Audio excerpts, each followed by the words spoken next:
your day. 3, 2. Everybody, welcome to Kenya's biggest conversation. Heri Latifa, Muga, Madam Du, nimesalamia wote sana. Tumepokea salamu, asante sana. Hapa Garissa today the weather is very good, only that baridi inatupeleka mbio sana. Sasa baridi ni degree ngapi? Hata sijui lakini madam tunakauka sana. If you want to follow the money trail, you've got to think like a thief to be able to catch that thief. A slap from a friend is better than a kiss from an enemy. You remember the kiss of Judas Iscariot? Iscariot. Yes. Is the one that imetuweka kwa hii mashida yote na mataabu kwa sababu of that kiss. Yet the slap of Jesus Christ when he slapped those guys and walikuwa wanauza mboga ndani ya kanisa took them to heaven. The Situation Room, Kenya's biggest conversation.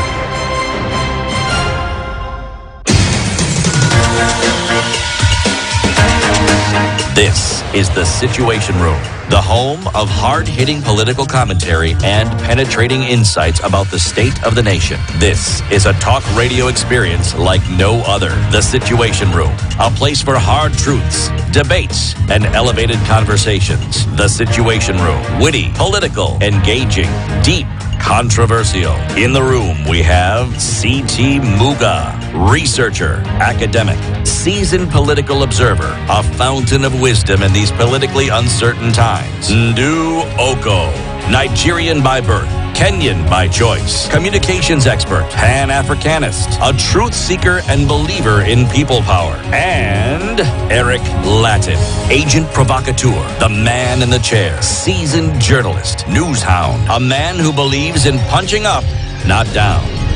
This is The Situation Room, the only way to start your day. Welcome to the third hour of Kenya's biggest conversation. This is The Situation Room. Asante sana for choosing this as the way to start your day. And yes, we're looking at what's happening in the country. We're also be following what's happening in America. Our colleagues there who have a right to vote commenting heavily on our live stream on YouTube and saying how excited they are on whatever choice they're making. Well, yeah.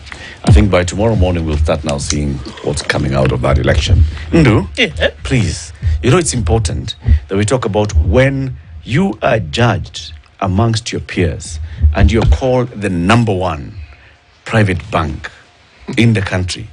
That's not a joke. It's a big deal, my friend. Pana, it's not a joke. Standard Bank has actually been rated the number one bank when it comes to private banking and the number one private bank in Kenya. And one of the reasons why that happens is because of banking easily. Yes. Easy banking. Okay, so how does that happen? Because it can be private. You can actually have your banking needs met in the comfort of a private banker, your personal relationship banker, walking into the bank and getting to a suite and making all your needs known. And they say, okay, you know what? We hear you, we see you, and we can tailor make all of these things according to your needs. Nobody else needs to know. You don't need to fit into the mold that anybody else needs to. And one of the reasons why Stanbic is the number one private bank in Kenya is just because of this, making banking a lot more easy for you to deal. Now, when you talk about banking for people who want to have an easy, simple life, that they're working so hard, they don't want to work so hard at just looking at whether their money is safe in the bank, right? They don't want to work so hard at you walking to a bank and you queuing, and you do not want to do all those things. This is where Stanbic Bank comes in. And we'll be telling you more about our focus this week, and also telling you how you can get 25,000 shillings into your Stanbic Bank account. 25K. Sawa. Yes. Siti, there's also something else that we were talking about. We're talking about studying. Yes. It's important to study. Yes. And because it's important, we want to tell you about opportunities that exist in Ireland. Yes. On the 9th of November this year, 2024, at Gallant Mall in Parklands, there will be an official fair, study fair. It will feature universities from Ireland. Now, this fair is brought to you by Cradle. Now, you may ask, how do I get to be involved in this? Well, you can go to Gallant Mall, but to actually gain entry into this particular fair, you need to register. Yes. And to register, you simply need to go to cradle.com. Now, once you register, that whole world opens up to you. Direct access to top universities, islands, career opportunities, guidance on visa requirements. All these things are possible, but you have to register. Yes. Lazima. Yes. Yeah. So registration is www.cradle.com. And you spelled Cradle? Craydel, Cradle. Very good. Yes. Sawa. Let's talk about water, okay? And whether we are actually doing enough to make sure that we have water, sufficient water for our people, for all the users of water. We are joined by two guests in the studio. The first one is His Excellency Professor Hilary Barchok, PhD, EGH, Governor of Bomet County, and he's also the chair of the water pillar at the Lake Region Economic Bloc. And the second one is Waziri Penina Mukabane. She is the County Executive Committee member for Water, Environment, Climate Change, Natural Resources, Mukombero, and the others in Kakamega County. Welcome, Governor. Welcome, Waziri. Thank you so much. Karibuni sana to the hot seat of the Situation Room. Yeah. It's been a long time coming, Governor. Yes. Yes, Bwana, but here you are. Yes. Waziri as well. We have talked many times about the environment, about the only tropical rainforests in this country, which is in your county. How is it, by the way? Yeah, it's doing well. First of all, receive greetings from my governor, Honorable Fernandez Odinga Baraza. He's doing fine, and he gave me the blessings to come here. The tropical rainforest, it covers more than 4,000 hectares as we speak, and at one time, part of it was, there was a lot of deforestation. But since devolution came in, the county government has done quite a number of measures to ensure that we restore it back to its original state. First of all, we are fencing it. We are going to fence a total of 117 kilometers, which stretches from Shinyalu in Kakamega up to Kibiri in Vihiga. We did the first phase where we fenced 15 kilometers. Now we are doing the second phase where we are fencing 34 kilometers. And the county puts in 25 million every year. Then we are supported by Safaricom Foundation and Rhino Arc to be able to complete. And we've started seeing the results. We have a lot of biodiversity that had since disappeared. We've seen it has started coming up. Right. Yeah. And people have now stopped. And there is an organized way of harvesting yeah. Mukombero and others. We'll talk about that shortly. Yes, yeah. Karibuni sana. Thank you The so first much. thing is the city is going to welcome you with the day's proverb. He goes to an African country every week and brings us 5 proverbs, one a day. Your job is to listen to the proverb, internalize it, and give us your interpretation. Not his, not from anyone, your own interpretation. Okay. City, where are we this week? We're in DRC, the Democratic Republic of Congo. At one point or the other, it was called Leopoldville. This country has the distinction of having been owned by one individual, the King of Belgium at that particular time, and had the distinctive name of Leopold. That's why it was called Leopoldville. Right. Its name has changed. It has had wars. It has a population of 109 million. There could have been more. But there are 2 wars. They lost around 7 million people in total. Yes. Wars are not good things. The proverb. Rain does not fear the authority of a king. Rain does not fear the authority of a king. Governor, what's your interpretation of this proverb? Yeah, thank you very much, and thank you for giving me a chance to appear and have this very, very important discussion, particularly on water. And rain does not fear the authority of a king. And from my own interpretation, when things are designed to happen, they will happen. Irrespective of who you are or your authority, because there are things that are designed by God which are beyond us. So sometimes we have to go with the current of the nature and the designs of God's. That is how I look at it. When it's time, it's time. It is time. Okay. Waziri, what's your interpretation? Yes. My opinion is that rain does not fear the authority of a king. It means nature will take its course, irrespective of what us as human beings or the capital investments we put wherever we've put. Nature will take its course no matter what. Yeah. Okay. Interesting, similar interpretation. Very good one. Let's start by first of all understanding the economic bloc, the Lake Region Economic Bloc, Governor. Thank you very much. Lake Region Economic Bloc is made up of 14 counties, running all the way from Bomet, Kericho, extending to Kisumu. We have Nandi, we have Kisii, we have Nyamira. And in this block, we have approximately around 17 million people, which is a very huge population. And it has been the trend all over. We have counties coming together to have economic blocs so that they have viable investments.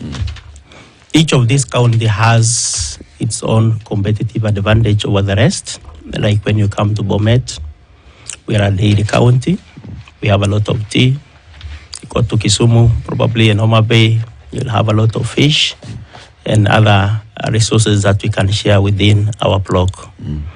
So we have been doing a lot of investment and coming together, sharing ideas and experiences, and also speaking in one voice so that we can attract investments in our region and even financing of our infrastructure. How is the economic bloc formed? Is it by law, or is it counties coming together and agreeing that maybe we should form a club? We have a challenge, and that is why we have been agitating that we should institutionalize these economic blocs in law. So, as you have rightly put this, it's like more of a club because we don't have a legal framework to support it. But we have been having that discussion, and I want to believe that very soon we'll be able to have a legal framework that will support economic blocs. Yeah, not only in Lake Region Economic Bloc, but all the blocs that we have within the country. You mentioned a challenge. What are these challenges? I've mentioned the issue of the legal framework. You know, this is just an agreement, and it's not recognized in law, these economic blocs. But we have been agitating for that as counties so that it is recognized. Even when it comes to the issue of funding the running of the activities of the bloc, it has been a challenge. And we have been having audit queries every year because of non-recognition in terms of its existence. What are the benefits of having such a bloc? I've mentioned one. Of course, when you talk about a population of 17 million, yes, and you approach a donor, for example, or a partner, development partner, you know, this institution, this partner will be able to listen to you compared to Bomet going it alone with a population of 1 million. You know, it doesn't make sense. Yeah. Can I add something? By all means. Yeah. Having these regional blocks, just to add on what the governor has said, we have shared resources, and especially like water is a cross-boundary issue. And there are likely to be disputes coming from it. For instance, if Kakamega, Busia, and Bungoma are benefiting from the water that's coming from Nandi, and maybe Nandi feels they are not getting enough benefit from what comes of it, there is reason to sit together and have mutual agreements on how to protect the catchment. Because as much as the water is coming from Nandi and it's serving Kakamega, Kisumu, Siaya, and all that, we'll need to have agreements on how do we then conserve and protect our water catchment areas. How do we get mutual benefit? And if we have developed infrastructures, Kakamega, how then do we incorporate the interests of Nandi County, Bomet County, and so on? How many catchment areas do we have in this block? Yeah, there are about 3. We have the Yala, we have Tindinho, then we have the Lake Basin. Yeah. Extending all the way to the Mau, of course. Yeah, But, So, I mean, one of the things, we look at practicability of all of this, and if we look at these catchments, what uses are we seeing that they're fulfilling in these counties which now form this economic bloc? Who's using them and for what? Who's using these sources and what are they using them for? Whether it's on a, individual scale or whether it's, large economic activity. I don't want to look at it like this belongs to so-and-so, because these are shared resources. And we need to be very careful on how we are using these resources. We must use it in a very sustainable way, which means even as we explore the resources that we have to have conservation in mind. And probably for us to develop economically, as we are describing ourselves as economic bloc, then we have to sit down and agree on how we are going to share these resources. As Wasiri has indicated, if we are not very careful, it will be a source of conflict. Okay. Because even in our region, the quarrel that we have been having, of course, Bomet and Kericha in the upper zone, where we have the sources of most of the rivers. So Bomet, Kericha, for example, are investing a lot of resources in conservation. But the people who are reaping out of our investment are the people downstream. So that's already a conflict. And that is why we need to come together and say, yes, Bomet, you are investing a lot of resources in terms of conserving the Mau forest and the attachment in the upstream. What do we do? Okay, which is why I'm asking, Yes. what are they using these water sources for? Are we looking at just home use? Are we looking at agricultural activity? Are we looking at watering animals, construction? What are the main activities that take up these use? Okay, it cuts across all of them. We have domestic, we have agriculture, industrial use, source of energy. For example, we have hydro. So we normally say water is life. Yes. And for us to be able to have sustainable development, then it is something that we have to look at it seriously and find a way of managing that resource, because it cuts across. We can, we have Vision 2030, which recognizes water is a very important enabler for us to be able to achieve that vision. Yeah. Thank you so much. And that is why we have the regional waterworks development agencies. For instance, we have Lake Victoria North Water Services Board that serves Kakamega, Kisumu, Busia, up to, it goes up to some regions of Uasin Gishu. And we have the Lake Victoria South, and then we have the Rift Valley Waterworks. So they extract this water for large-scale economic use. Exactly. Yes. So, and when they develop this infrastructure, they don't hand them over to the counties, but the water service providers, who are the water companies in their respective counties, are then allowed to make use of the water and supply to the residents. So in addition, the water, just as the governor has told you, it's used also for irrigation purposes. It's used for dams, construction and all that. So it's very important, and that is why you'll find that in addition to what the governor said, that we just agree as counties and form a block, but you'll also realize most of these blocks have formed along those lines of the waterworks development agencies, the way they are set out in the National Water Act. It's resource driven. Yeah, it's resource driven. Now, is there, because today we're talking about access and sustainability, is there a framework to ensure equitable access to this resource called water? That all the 14 counties have equitable access to their resource? Thank you very much. I think as much as we are talking of LREP, Lake Region Economic Bloc, we don't want to look at ourselves in isolation. Of course, we have a national framework. We have the Water Act that is in place, and other policies and legal framework that has been put in place. So as much as we are talking of Lake Region Economic Bloc, we are also doing our planning in line with what we have put in place nationally. So there is a lot that we are doing, and probably that is why we have come together as 14 counties, so that we have a common understanding on some of these issues, so that even as we advocate for ourselves, we have one language in terms of what we need to do, so that we have sustainable use of our natural resources for our economic benefit.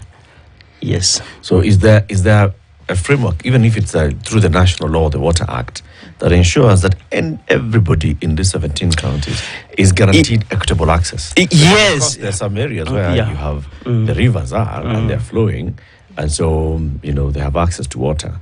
But then there are some areas downstream that may not have access to this water directly. The water boards are developing the infrastructure. The water service providers may not be at the same level in terms of being able to distribute the water to the end users. Yes, I want to say that still, I want to say Kenya, of course, has this international, is signatory to some of the international commitments that we have. SDG 6, which calls for all of us to have access and availability of water and sanitation to everyone by 2030. Of course, that's still a challenge.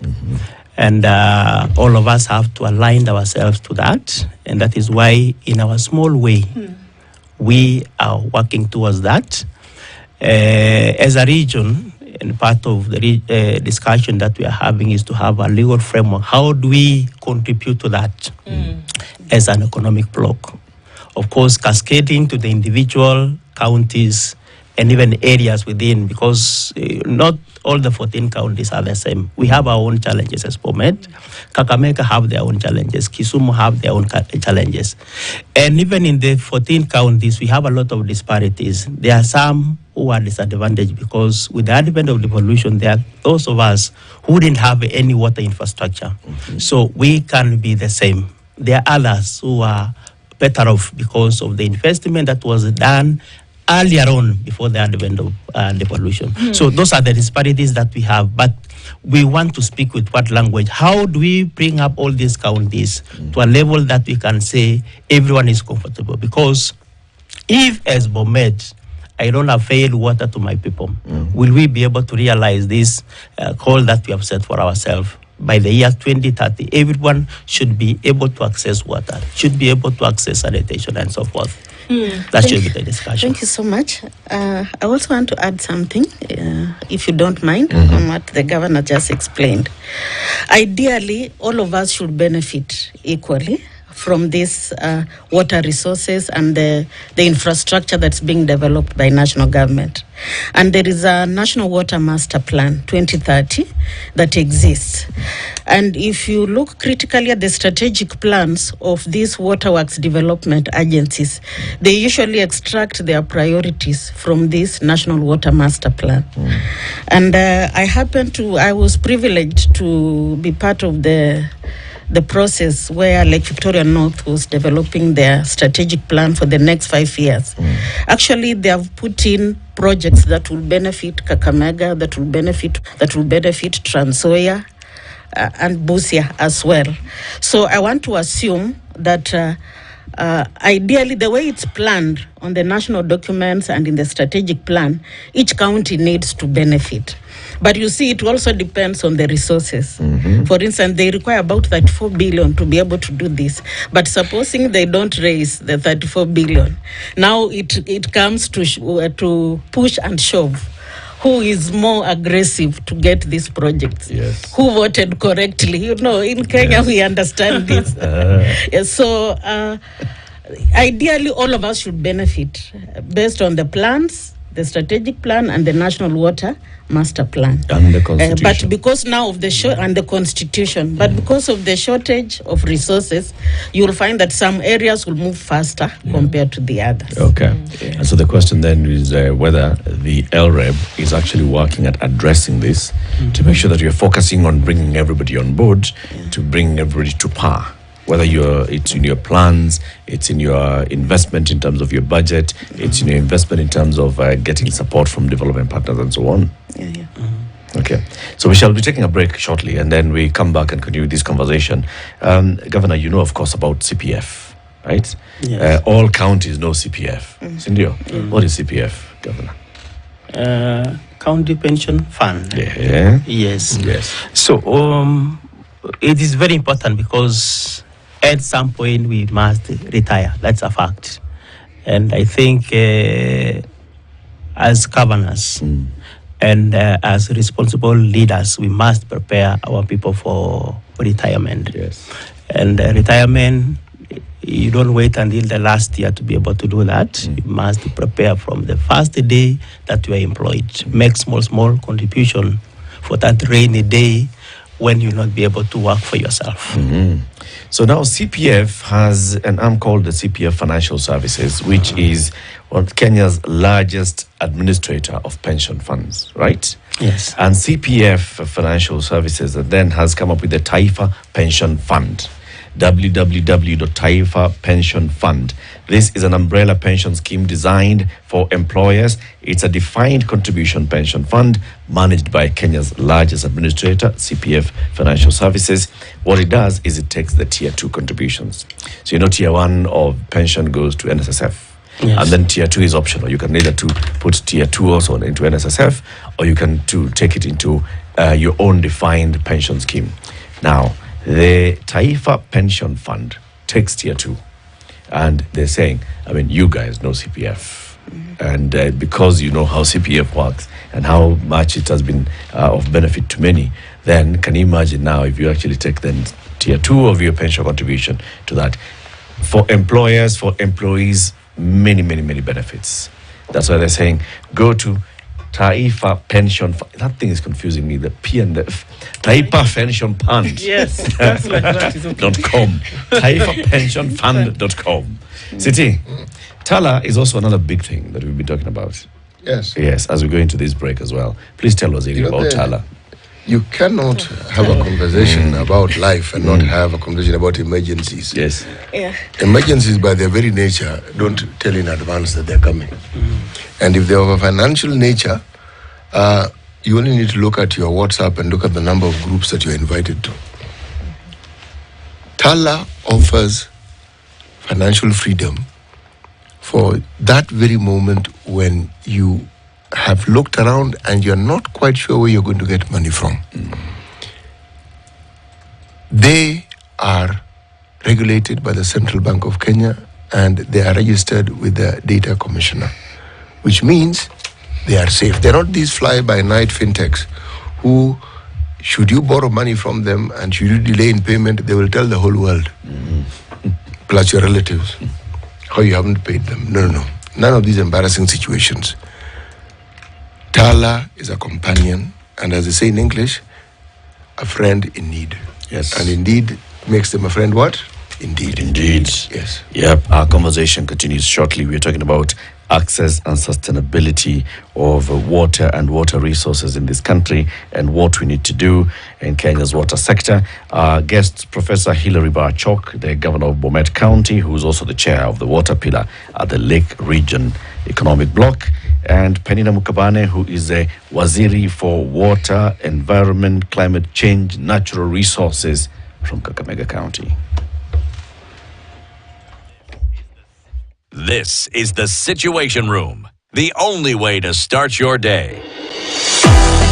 Hi, everyone. You may have heard about the official Study in Ireland fair happening next month on November 9th. Can you tell us what the students can expect? TUS is currently offering a €1,000 Sub-Saharan Africa scholarship that is eligible to all our incoming students from the region. There is an additional €3,000 alumni scholarship for all students progressing to first year from our foundation program, giving you a total of €4,000 scholarship from first year till you graduate. 86.9% of our graduates are employed within 9 months of completing their degree. It's such an amazing time at TUS, and we look forward to welcoming welcoming you. Thank you. That sounds fantastic. So everyone make sure to visit the official Study in Ireland Fair at the Gallant Mall, Parklands on November 9th. Make sure to register by visiting www.cradle.com or call 0799 000 444. I know mkuna talents, lakini mkuna vibe. It's time to discover East Africa's newest talent. Ni mda wa Kenya kuchachisha. Anguka nayo ka TikToker,